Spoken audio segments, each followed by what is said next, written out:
আসসালামু আলাইকুম প্রিয় দর্শক বন্ধুরা, আজকে খুবই জাতি খুবই শোকাহত। একেবারে আমাদের চোখের সামনে দিয়ে তাজা কতগুলো প্রাণ চলে গেল। এই মাইলস্টোনের যে বিষয়টা, বিমান বিধ্বস্ততার যে বিষয়টা, এই নিয়ে বাক বিতর্ক কম চলছে না, অনেক বাক বিতর্ক চলছে। আবার এই নিয়ে কিছু সংখ্যক লোক আবার এটাকে একটা হাতিয়ার হিসেবে ব্যবহার করছে, বা এটাকে তার একটা সুযোগ লুফে নিচ্ছে, যে একটা গুজব ঘটিয়ে বা গুজব রটিয়ে কোনো কিছু করা যায় কিনা, বা কোনো ধরনের কোনো সুযোগ সুবিধা করা যায় কিনা দেশে। এই ধরনের কাজ অনেকে করতেছে। তো বাঙালি আমরা হচ্ছি সুযোগ সন্ধানী, আমরা মূলত হচ্ছি সুযোগ সন্ধানী। তো সুযোগ সন্ধানী হলেও অন্ততপক্ষে সব বিষয় বা সব জায়গায় সুযোগটা নেওয়া ঠিক হয় না, বা ঠিক কিন্তু হবে না।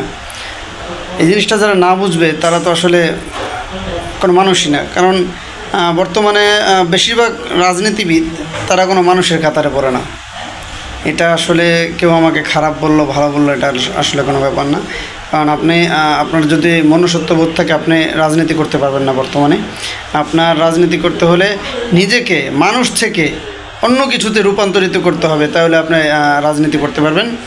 এছাড়া কিন্তু রাজনীতি করার কোনো সুযোগ নেই। তবে এখন যে পরিস্থিতিটা হচ্ছে বাংলাদেশে, এই মাইলস্টোন বা এই যে বিমান বিধ্বস্ত হওয়ার যে বিষয়টা, আমাদের যারা নিহত হয়েছে তাদের পরিবারের পাশে গিয়ে দাঁড়ানো উচিত। রাজনীতিবিদরা কয়জন রাজনীতিবিদ এই নিহতদের পরিবারের কাছে গিয়ে দাঁড়িয়েছে? আছে কোনো খবর আছে? আমার কাছে কোনো খবর নেই। আমার কাছে কোনো ধরনের কোনো খবর নেই যে অমুক শিশুর বাড়িতে দুজন নেতা গিয়েছে তাদেরকে সান্ত্বনা দেওয়ার জন্য, বা অমুকের বাড়িতে দুজন নেতা গিয়েছে। খবর নিয়ে দেখেন কেউ যায়নি।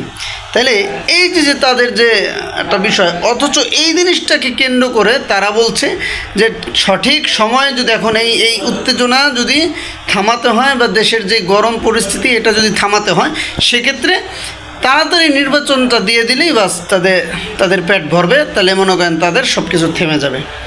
আমি একটা জিনিস বুঝি না যে এই পরিস্থিতির সাথে নির্বাচনের সাথে কী সম্পর্ক, এইটা আমার এই ক্ষুদ্র জ্ঞানে ধরতেছে না। কেউ পানের থেকে চুন খসলেই নির্বাচন দিলেই এই চুন আবার লাফ দিয়ে উঠে পানের ভিতরে ঢুকে যাবে। বিষয়টা এরকম হয়ে দাঁড়াচ্ছে। এখন আমার এই ক্ষুদ্র জ্ঞানে আমার ধরে না যে পানের থেকে চুন খসলেও কি নির্বাচনের জন্য এটা চুনটা খসে পড়ে গেছে গিয়া, এটা আমার মাথা ধরে না। কিন্তু তাদের মাথায় একটা জিনিস, কেন পানের থেকে চুন খসলো, কেন মনে করেন এই কাজটা হইলো, বাস এই কাজটা হইতো না যদি নির্বাচনটা দিত, তাহলে আর এই কাজটা হইতো না। কি ধরনের মনে করেন অবস্থা।